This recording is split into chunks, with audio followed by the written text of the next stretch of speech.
इंसान सुपरमैन बनना चाहता है। मोहन भागवत ने ऐसा क्या कहा? कांग्रेस को आया मजाक। झारखंड के गुमला में आरएसएस चीफ ने कहा कि एक व्यक्ति पहले सुपरमैन बनना चाहता है, फिर देवता और फिर भगवान। इसकी कोई सीमा नहीं है।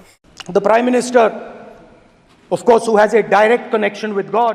मनुष्य है लेकिन मानवता नहीं, इंसानियत नहीं है। वो मनुष्य बन जाए असली पहले।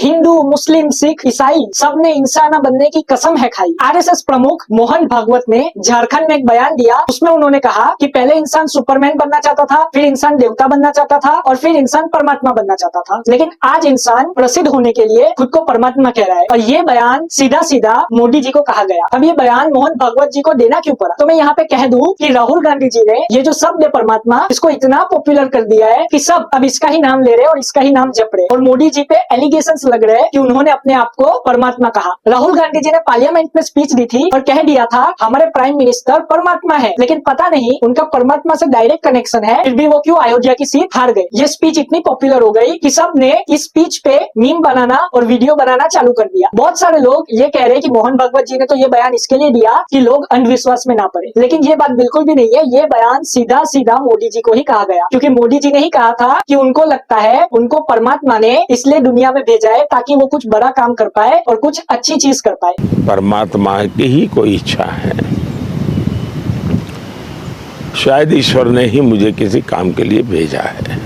अब इसमें कोई बुराई नहीं है, लेकिन इस बयान पे बहुत सारे विपक्षी नेताओं ने ये कहा कि मोदी जी का डायरेक्ट परमात्मा से कनेक्शन है और मोदी जी बायोलॉजिकल नहीं बल्कि नॉन बायोलॉजिकल है और खुद को भगवान परमात्मा मानते हैं। वहीं पे बीजेपी अयोध्या तो हारी आ रही, साथ ही साथ में बीजेपी बद्रीनाथ जो सीट है असेंबली इलेक्शन में वो भी हार गई, अभी जो बाइपोल इलेक्शन हुआ। लेकिन फिर भी मुझे लगता है कि बीजेपी ने कोई सीख नहीं ली इस चीज पे से। यूपी में कांवड़ यात्रा निकलने वाली है, तो वहाँ पे कह दिया गया है कि सबको अपनी दुकान पे और अपने ठेले पे अपनी दुकान या ठेले का नाम लिखना होगा या तो अपने खुद का नाम लिखना होगा। अब इसमें ये पता लगाना है कि कौन हिंदू कौन मुसलमान। मंत्री कपिल देव की तरफ से एक बड़ा बयान सामने आया है। उन्होंने कहा है कि मुस्लिम दुकानदारों को अपने दुकान पर अपना नाम लिखना चाहिए, यानी कि वो क्या बेच रहे हैं, उनका नाम क्या है, जिससे किसी प्रकार के कांवड़ियों में कंफ्यूजन क्रिएट ना हो कि किसकी दुकान से वो क्या खरीद रहे हैं, स्पेशली अगर खान पान की चीजों की बात करें।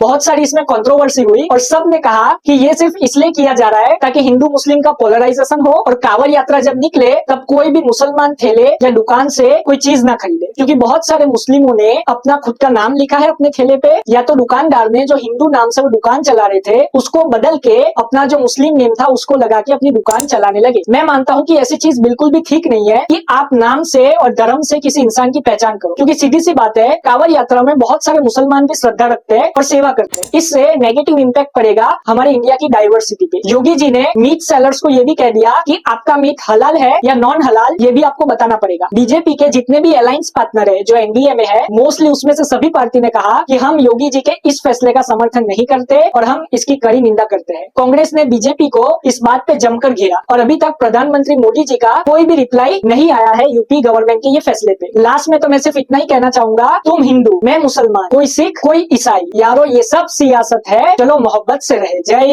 हिंद।